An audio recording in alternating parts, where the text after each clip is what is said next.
Ilay fiaingana vaovao zay no lohateniny famelabelarina ara-baiboly zay iarahantsika eto amin'izao fandarana izao. Hiditra amin'ny andro fahatelo sady sika ankehitriny. Ary tia metraka fanontaniana ako hoe efa namaky ny filazantsara ny soratan'i Jaona ve ianao? Zay tsy nandevoarantsika tamin'ny andro voalohany tany ho any hoe vakio ny filazantsara ny Jaona voalohany ka hatramin'ny farany. Manomboa ianao mamaky baiboly. Aoka tsy ho ataontsika haingotrano fotsiny baiboly na hoe entintsika fotsiny ihany kanefa tsy ho vakitsika. Dia raha hanomboka hamaky ianao vakio ny filazantsara ny Jaona. Efa namaky ve ianao? Dia votao hatramin'ny farany. Ho tain'Andriamanitra anie isika izay nanapa-kevitra ka nanao fanandramana ny amin'ny famakiana baiboly. Satria efa noresantsika teto ihany koa fa ny fivavahana kristianina dia fanandramana fa tsy resaka. Ny fivavahana kristianina dia fanandramana fa tsy hoe fahalalana fotsiny. Koa dia hitombo fahalalana, hitombo fahasoavana, ahita fiainam-baovao ny amin'ny famakiana baiboly iny isika rehetra. Hitantsika omaly fa tanteraka ny lazain'ny baiboly. Nijeresika ny mahakasika ny tantaran'ny Noa ao amin'ny Genesis. Teo amin'ny Genesis 2:4 dia voalaza fa nipetraka teo amin'ny tendrombohitra anankiray antsoina hoe Ararata, ilay samby fiara. Dia hitantsika tamin'ny omaly fa rehefa nikaroka ireo manam-pahaizana taty aoriana hoe aiza ny misy an'ity tendrombohitra Ararata ity, dia hitan'izy ireo tany Turquie ilay izy. Tao amin'ilay tendrombohitra antsoina hoe Ararata mihitsy tamin'ny taona 2010, 2010 avril 2010. Tena marina ary tanteraka izay lazain'ny baiboly. Dia hitantsika tamin'ny omaly ihany koa Matthieu 4:7 dia milaza fa tahaka ny andron'ny Noa dia ho tahaka an'izany koa ny fiavian'ny zanak'olona. Zany hoe mitovy tamin'ny andron'ny Noa. Maro tamin'ny olona ny tsy nino hoe aiza koa nisy an'izany safidrano zany. Andriamanitra ange fitiavany dia ho vonoiny daholo ve zany ireo olona ireo fa dia Noa valy-mianaka ihany no vonjeny. Dia hitantsika tamin'ny omaly fa Andriamanitra tsy mitady olona betsaka hivavaka aminy fa mitady olona vitsy tena tia azy. Koa satria Noa fianakaviana vitsy tia azy dia novonjen'Andriamanitra. Dia hoy isika hoe enganie ny fianakaviana misy anao mba ao anatin'ilay vitsy tian'Andriamanitra fa tsy hoe mivavaka fotsiny dia mitondra baiboly fotsiny fa tsy misy zavatra azo atao akory. Ny toy ny tantara zany zao dia hoe ho avy Jesosy. Mety misy ihany koa ny mino an'izany, misy ny mety tsy mino an'izany. Kanefa ny baiboly dia hitantsika teo fa tahaka ny tamin'ny andro Noa dia ho tahaka an'izany koa fiavian'ny zanak'olona. Tsy maintsy ho tonga ary tsy maintsy ho tanteraka. Dia hotsika omaly hoe vonona ve ianao? Ankehitriny dia ho tohizantsika ny fanamafisana ny fiavian'i Jesosy fa tsy maintsy ho tanteraka izy io. Koa mialoha indrindra ny hamakitsika ny tenin'Andriamanitra sy hanohizantsika ny famelabelarana dia hivavaka ho anao hivavaka isika.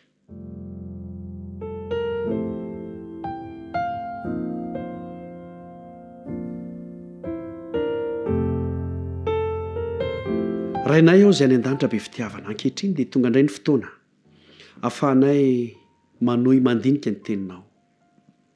Izay nolazain'ny baiboly dia tanteraka tokoa. Ho avy ianao Jesosy tsy maintsy ho tonga izany. Toy ny tamin'ny andron'ny Noa. Ankehitriny dia mivavaka manokana ho an'ity zanakao tia, ho an'reto mpiaino ireto, mba hamboary ny fandaharam-potoanany, mba hanana ny fahavononana hitsenananao Jesosy. Mba tsy ho rava na ho potika eto amin'ity tany ity, fa mba ho velona any amin'ilay fiainana mandrakizay. Ka engane izao fandaharam-potoana ny famelabelarina ara-baiboly izao mba hatonga anay tsirairay avy hanao fiaingana vaovao. Ka na dia eo aza ny fianarana, na dia eo aza ny fidadiavana, dia hanana fotoana izay hiomanana ny amin'ny fiavianao. Amin'ny anaran'i Jesosy. Amen.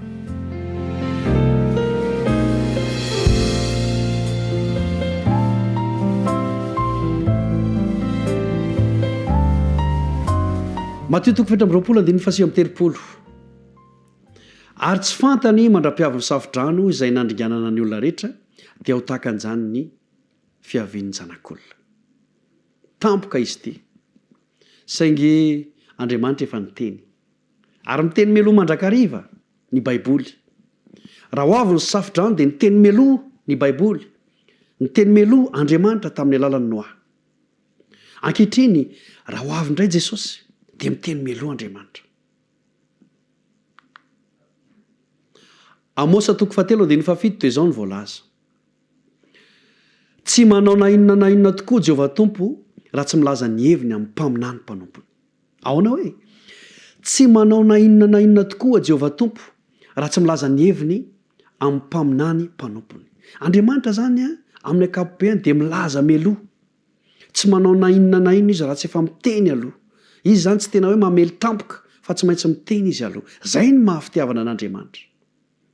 Tsy manao ninonina izy raha tsy efa milaza ny heviny amin'ny mpaminany mpanompony. Ary zao famelabelarana ara-baiboly entsika izao dia efa filazana ataon'Andriamanitra amintsika tsirairay avy fa ho avy Jesosy. Ary efa nandre ianao tamin'ny alalany ity onjam-peo ity. Efa nahita ianao tamin'ny alalany izao fandarana izao. Ary rehefa nahita ianao dia nandre dia ho tonga tokoa ny fiavian'ny Tompo. Ny toe-javatra miseho ankehitriny moa zany dia raha antsika malala. Fotrin'ny lakrosy maneno manambara fa tena tsy haritra tokoa ny fanjakana eto ambonin'ny tany. Mila ilay fanjakana maharitra mandrakizay isika, izay iorina amin'ny alalan'ny fiavian'i Jesosy. Ary ho avy Jesosy hanangana izany fanjakana mandrakizay izany, izay tsy misy alahelo intsony, araka ny voalazan'ny bokin'ny Apokalipsy. Tsy misy ranomaso intsony, tsy misy fanaintainana intsony, tsy misy aretina intsony, fa efa lasa ny zavatra taloha. Mba sitrakao ve, mba tianao ve ny anana anjara amin'izany fiainana mandrakizay izany? Riavana malala, zao ny fotoana iomanantsika ny amin'izany. Ary raha mbola malalaka ny fotoana, mbola afaka miaino ny ten'Andriamanitra ianao ankehitriny, dia manapa-hevitra, manaova fiaingana vaovao. Manaova fiaingana vaovao sika. Tsika ny raha misintona lesona fotsiny sika tamin'ny resaka omaly. Rehefa tonga ilay safidrano, potika avokoa ny trano rehetra sy fananana rehetra. Aikay tondra-drano anatin'ny 70 andro sy 70 alina dia potika avokoa izay nohariana rehetra sy izay nikelezana ho aina rehetra. Mandalo ihany ny zavatra rehetra. Koa nahoana re ny tsy manoman-tena isika ho amin'ilay fanjakana mandrakizay. Izao no lazain'ny baiboly manamafy ny mahakasika amin'ny fiavian'i Jesosy. Tesalonianina voalohany 4:5-12 sy 17. Tesalonianina voalohany 4:5-12 sy ny 17 dia izao ny voalaza. Fa ny tenan'ny Tompo no idina avy any an-danitra amin'ny fiantsoana sy ny feon'ny arkanjely. Ny tenan'ny Tompo mihitsy no idina avy any an-danitra amin'ny fiantsoana sy ny feon'ny arkanjely. Zay ilay fanantenana ao antsika. Zay ilay tsy maintsy ho tanteraka ao antsika. Ny tenan'ny Tompo mihitsy no idina. Ho avy indray zany Jesosy. Tsy ao an-tranomby intsony anefa, fa miaraka amin'ny fiantsoana sy ny feon'ny arkanjely. Ny fiavian'i Jesosy zany dia misy fiantsoana sy feon'ny arkanjely. Tsy mangingina. Eto zany dia mandray lesona sika aoka tsy ho voafitaka. Ka misy olona hiteny hoe efa nipotra tao aminay izy. Efa nipotra tao an-tranonay izy. Efa nipotra tao amin'ny pasteranay izy. Tsia. Fa ny fiavian'i Jesosy manaraka dia misy fiantsoana sy feon'ny arkanjely. Ka raha misy amintsika zany miteny hoe efa nipotra izy dia antanio. Tesalonianina voalohany 4:5-17 dia nisy feon'ny arkanjely ve hoe? Dia nisy fiantsoana ve? Fa miaraka amin'ny anjely ny fiavian'i Jesosy. Fa tsy hoe tonga mangingina. Toyiny. Ary ny trompetra ka izay maty ao amin'ny Kristy no hitsangana aloha. Zay koa zany toy ny manaraka. Ilay fiavian'i Kristy dia misy fitsanganana amin'ny maty. Raha misy milaza fa efa tonga Jesosy, ary efa ao amin'ny fokotany misy an-dry izy, dia antanio ilay olona, dia efa nisy olona nitsangana tamin'ny maty ve hoe? Fa izany rehetra izany moa dia ho hitantsika aoriana kely ao, fa anisan'ny fitaka avokoa ataon'ilay ratsy mba hahatonga an'ilay fiavian'i Jesosy Kristy afandroany ho lasa diso. Tsy ara-baiboly ilay ndresahantsika teo. Fa misy trompetran'Andriamanitra ary misy maty mitsangana. Zay ny fiavian'i Jesosy. Ary fanantenana lehibe zany. Ay ianao io zany raha maty dia mbola ninona? Mbola hitsangana. Zay ny vaovao mahafaly. Rehefa maty ianao dia mbola hitsangana. Fa tsy hoe rehefa maty ianao dia tonga dia any an-danitra. Iza intsony zany no hatsangana raha tonga dia efa any an-danitra. Lesona lehibe ihany koa zany ho antsika rehetra amin'izao famelabelarana ara-baiboly izao. Fa izay maty ao amin'ny Kristy dia mitsangana aloha.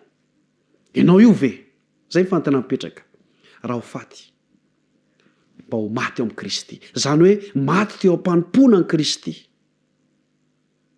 Ianao zany velona manompo an Kristy, raha maty ianao dia maty eo amin'i Kristy. Fantaniana mila valiny zany. Dia amin'ny Tesaloniana voalohany toko 4:4 io ihany hatramin'ny 7 indray ny vakitsika dia izao ny voalaza. Ary rehefa afaka izany dia izay velona ka mbola mitoetra no akarina hiaraka aminy ho eny amin'ny rahona hitsenan'ny tompo eny amin'ny habakabaka. Ilay fitsenana ny tompoka izany eny amin'ny habakabaka. Fa tsy hoe tonga dia ao an-tranon'olona vitsivitsy na olona ray, tsia, eny amin'ny habakabaka. Ary rehefa afaka izany dia isika izay velona ka mbola mitoetra. Zany hoe misy karazan'olona zany velona ary mbola mitoetra eo amin'ny fanomponan'Andriamanitra dia tonga dia akarina. Ity zany ilay karazan'olona tsy nandalo fahafatesana fa izy velona iny tonga dia niakatra. Za mieritreritra hoe ity taranaka misy antsika ity no anisan'ny azo tombontsoa amin'izany, ary mety azo an'izany tombontsoa izany ianao tsy handalo fahafatesana fa hiakatra velona. Eny amin'ny rahona lanitra hitsenan'ny tompo eny amin'ny habakabaka. Vaovao mafaly zany, fanantenana azo antoka izany ary tsy maintsy ho tanteraka izany. Dia ho nantoy ny amarana azy dia ho any amin'ny tompo mandrakariva isika. Dia ho any amin'ny tompo mandrakariva isika. Zany hoe mandrakariva tsy misy fahataperany fa ho any amin'ny tompo mandrakariva isika. Higokan'izany fiainana mandrakizay izany. Fantaniana mipetraka eto am-pamaranana. Volany amin'izany ve ianao? Tsy maintsy ho avy ilay fanjakana mandrakizay. Ianao dia tian'Andriamanitra ho tonga any. Ary programan'Andriamanitra no hahatonga antsika mianakavy ho any. Ary izao fandaharana izao dia mitaona antsika hanao fiaingana vaovao dia ny ety ho tonga any amin'izany fiainana mandrakizay izany. Hivavaka isika.